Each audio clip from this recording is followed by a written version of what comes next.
En este vídeo se comienza explicando el último componente del apartado 2, que serían los transistores.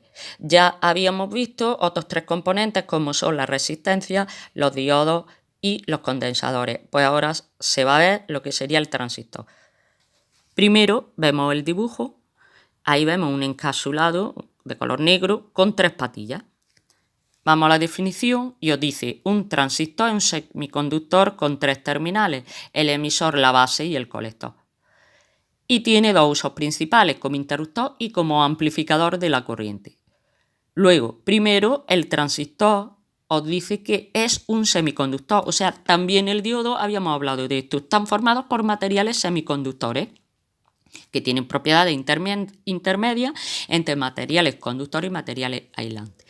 Pero el transistor tiene tres terminales, mientras que el diodo tiene dos terminales. Y esos terminales de un transistor se llaman emisor, base y colector. Pues bien, esos tres terminales o esa constitución, esa que corresponde al transistor, nos permite que tenga dos usos principales, que es como interruptor y como amplificador de la corriente. Pues bien, más adelante os dice ahí: así se puede conseguir que el transistor funcione de tres formas diferentes: en corte, en activa y en saturación. Es decir, me he ido aquí porque esto es muy importante. Un transistor, para que haga sus funciones, debemos entender que funciona atendiendo a tres estados: el corte, en activa y en saturación. Y eso es lo que viene en los dos cuadros que os muestra a continuación. Os dice: cuando el transistor trabaja en activa, amplifica la corriente. Antes habíamos dicho que lo de amplificar la corriente es un uso. ¿Y qué significa? Pues dice que entra la corriente que entra por la base, de modo que la del colector es exactamente igual a la corriente de base multiplicada por un número beta, que es la ganancia del transistor. O sea, la corriente de la base se amplifica. Hay una ganancia. Pues bien, en el otro cuadro tenemos los otros dos estados, que es corte y saturación. ¿Qué significa que trabaja en corte? Pues cuando el transistor trabaja en corte no deja pasar corriente por sus terminales, es decir, interruptor abierto. Cuando un interruptor está abierto, lo que se hace es que se impide el paso de la corriente eléctrica, y eso, es decir, hay un corte en el circuito. Y luego, cuando trabaja en saturación, se comporta con un interruptor cerrado. Cuando un interruptor se cierra, quiere decir que se permite que pase la corriente eléctrica. Luego, ya tenemos ahí sus tres estados para poder explicar eso de los usos, es decir, en activa, en corte y en saturación. Para entender un poquito mejor todo esto del transistor, también después os voy a remitir a un vídeo para que veáis bien lo que significa eso de los tres estados del transistor. Pero aquí, aparte, hay que ver el vídeo, pero aparte vamos a ver aquí, en resumen, en lo que significa. Ahí otra vez, ¿veis? Entonces ese cuadro azul os dibuja el transistor colocado en un circuito en corte, en el primer caso, y os dice ahí: el transistor se comporta como un interruptor abierto. Os viene ahí: en activa, el transistor amplifica la corriente que entra por la base, ¿vale?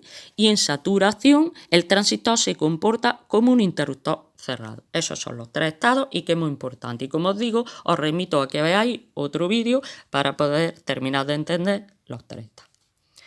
Pues bien, con esto se termina lo que sería el apartado 2. Pero además se os dijo que leyeseis dos páginas más. Pasamos.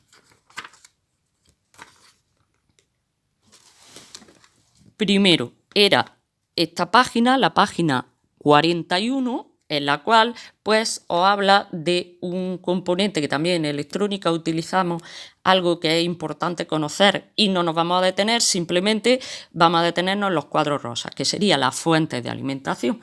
Pues quizás hayáis oído hablar en alguna ocasión de una fuente de alimentación, y os dice ahí: muchos de los aparatos electrónicos que usamos funcionan con corriente continua, con tensiones de valores del orden de 12 voltios o menos, como es el caso de los teléfonos móviles o los ordenadores. Sin embargo, para usarlos o cargar sus baterías, los conectamos a la instalación eléctrica de nuestra vivienda, que proporciona una tensión de 230 voltios en corriente alterna, y podemos hacerlo gracias a que lleva un dispositivo que se llama un convertidor o una fuente de alimentación. O sea que nosotros tenemos nuestro móvil, lo enchufamos a nuestra corriente de 230 voltios, que es corriente alterna, pero sin embargo obtenemos una tensión de 12 voltios, ¿vale? Y una corriente continua en nuestro móvil. Pues eso, ¿gracias a qué? Pues a una fuente de alimentación. ¿Y qué es?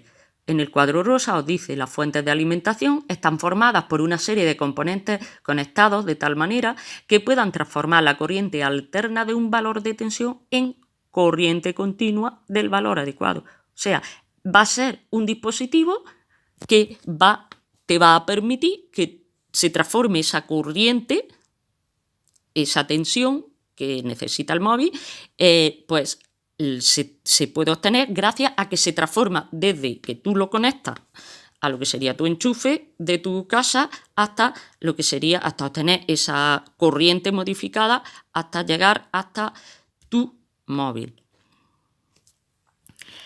A continuación tenemos lo que sería el transformador, porque una fuente de alimentación os dice ahí antes que está formado por los siguientes elementos: por un transformador, rectificador, condensador y un circuito estabilizador. Es decir, ¿cómo se produce esa transformación que te realiza lo que sería esa fuente de alimentación?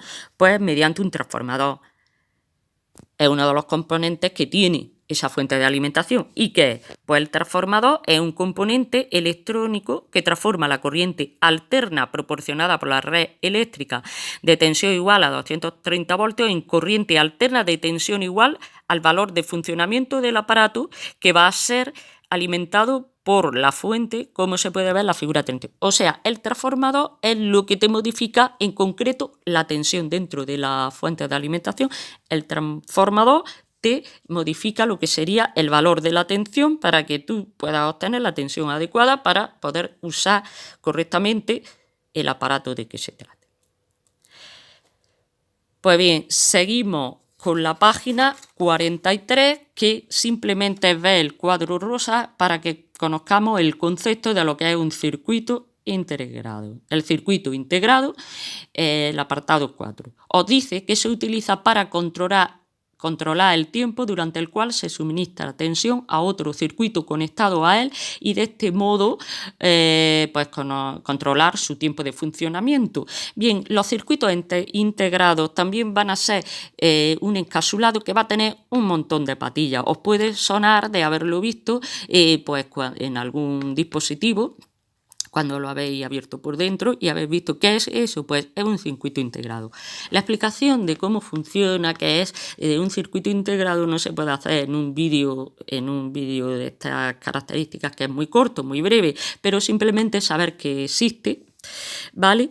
Y ver dos aplicaciones y para saber simplemente dónde, por ejemplo, lo podemos encontrar. Pues dice, vamos a conocer dos: funcionamiento en modo monestable o temporizador y funcionamiento en modo estable u oscilador. Pero no vamos a entender qué significa esto, sino la aplicación. Es decir, como temporizador nos iríamos al cuadro este amarillo que te dice que puedo utilizar un elemento de estas características, un circuito integrado, ¿vale?, funcionando como monestable o temporizador en sistemas en los que se necesite la conexión de un dispositivo solo durante un tiempo y que después se desconecte automáticamente, como el caso de la iluminación del portal de un edificio. Es decir, ahí es donde nos la encontramos, por ejemplo, en una luz interior de un automóvil o un secador de mano, un semáforo, etc. Pero miráis, el caso de la iluminación del portal de un edificio. Interesante, pues ahí utilizamos un circuito integrado. Y la otra aplicación como oscilador sería la siguiente. Ahí os dice... Esta es la página 45, no lo había mandado leer, pero bueno, vamos a ver su aplicación. Dice, puede utilizar un circuito integrado funcionando como estable en circuitos donde se necesite que un dispositivo funcione de forma intermitente, como una alarma acústica o luminosa, los zumbadores de los pasos de peatones, ¿vale?, Fijaros, se utiliza en elementos que funcionan de manera intermitente, un zumbador, por ejemplo, de los pasos de peatones, un ruido intermitente. Pues bien, eso ahí también tendríamos un circuito integrado. Simplemente sería ver eso. No me puedo extender más, no, porque esto requiere una amplia explicación, pero simplemente con que veamos esas dos aplicaciones del circuito integrado sería suficiente. Y con esto se termina la explicación de estas hojas que os había mandado leer.